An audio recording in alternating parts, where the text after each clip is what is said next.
শব্দের সঠিক প্রয়োগ।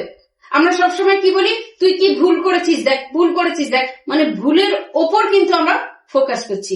সেই জায়গাটায় আমার স্ট্রেংটা কেমন যাচ্ছে দেখো, বলা কারেকশন, ভুল নয়, কারেকশন কি করতে হবে।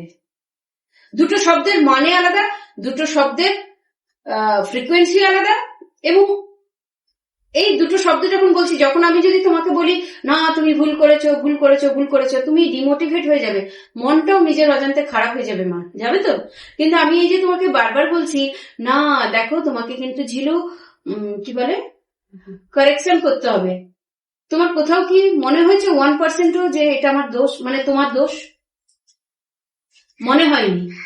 শুধু একটা শব্দের, এটাই সঠিক শব্দের প্রয়োগ। আমরা কিভাবে শব্দকে প্রয়োগ করব তার উপর আমাদের পুরো জীবনটা দাঁড়িয়ে আছে।